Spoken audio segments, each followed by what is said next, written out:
Bonjour à tous. Il y a quelques jours, je vous avais présenté un hardware wallet nommé Ledger Nano S, que voici. Entre temps, j'ai trouvé cette petite coque pour le protéger et le stocker de manière safe, au moins il risque pas les chocs. Donc voici comment ça se présente. Vous avez le petit Ledger à l'intérieur, la possibilité de mettre son petit câble avec un petit étui. Donc si vous voulez découvrir le Ledger, j'en ai fait une vidéo, je vous l'ai présenté il y a quelques jours, donc allez-y, n'hésitez pas. Et aujourd'hui, on va donc découvrir ensemble le trésor. À droite de l'écran s'affiche l'unboxing. Petite différence notable déjà sur le packaging quand on reçoit le trésor, il y a des petits scellés de sécurité, chose qu'on n'avait pas sur le packaging du Ledger. Donc ça assure vraiment une grande sécurité et au moins vous êtes sûr que votre trésor n'a pas été touché par qui que ce soit avant que vous le recevez. Donc ça déjà c'est un point que j'ai préféré par rapport au Ledger. Autre différence notable entre le Ledger que je vous ai précédemment montré et le trésor que je vous montre aujourd'hui. Le trésor, contrairement au Ledger, n'a pas besoin d'une application que nous allons installer sur l'ordinateur. Pour ouvrir votre wallet, il faut simplement se rendre sur le site de Ledger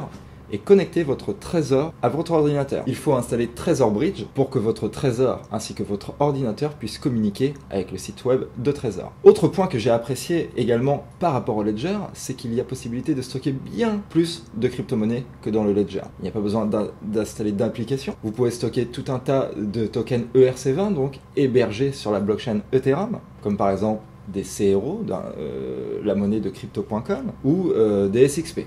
Donc des swipes. Vous pouvez stocker tout un tas de monnaies différentes. La sécurité est tout à fait présente sur le trésor. Quand vous le recevez, également, donc vous avez une phrase de récupération contenant 24 mots. Donc c'est quand même énorme. Et là, vous avez vraiment, pour que quelqu'un la trouve, il a intérêt de se lever très très tôt. Et dans un second temps, cette phrase s'affiche sur votre trésor. Donc là encore, vous pouvez même travailler sur un ordinateur infecté. Pas de souci puisque votre phrase s'affiche sur le cadran du trésor. Et dans un second temps, pour accéder à votre trésor et à vos fonds, il y a également un mot de passe qui lui s'affiche sur le cadran du trésor. À aucun moment vous le tapez sur votre PC, donc ça, sécurité maximale. Le mot de passe se présente ainsi. Vous avez ici un carré dessiné avec 9 nombres. Vous avez le même carré sur votre ordinateur sans les nombres affichés. Et c'est à vous de dire quel carré correspond à votre mot de passe. Comprenez-vous le sens? À la limite, je vous le remontrerai en vidéo plus tard, mais la sécurité, elle est dingue, quoi. Vous n'avez jamais à taper quoi que ce soit comme information sur votre ordinateur. Quand vous voulez recevoir des fonds également, vous avez un QR code contenant donc votre adresse qui s'affiche ici et qui s'affiche également sur votre ordinateur. Comme ça, vous avez possibilité de vérifier la conformité de votre adresse. Faut savoir que ça aussi, ça peut être modifié. La sécurité est présente. Quand vous voulez envoyer des fonds, il faudra venir accepter cette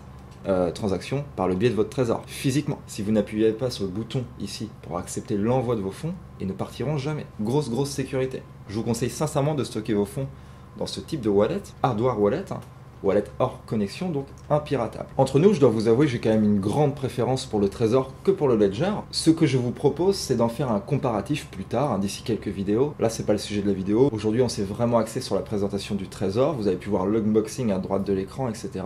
Et je vous ai fait un bref récapitulatif. Les prochaines vidéos, on rentrera en détail sur le fonctionnement des deux wallets et ensuite on en fera un comparatif et ce sera à vous de voir lequel vous préférez également. Pour ma part, en toute transparence, j'ai une réelle préférence quand même pour le trésor, bien plus fonctionnel, offrant bien plus de possibilités et je trouve que la sécurité, elle est vraiment présente. J'espère que vous avez apprécié cette petite présentation. C'est le cas, un maximum de pouces bleus. La prochaine vidéo, je vais vous montrer comment créer un compte sur Binance. Que quand vous voulez acheter de la crypto-monnaie, les trader ou les commercer, tout simplement, en acheter et en revendre, il vous faut un exchange. Et Binance est parfait pour cela. Je vous montrerai donc comment créer un compte. Abonnez-vous pour ne rien manquer et je vous dis à la fois prochaine. Allez, salut!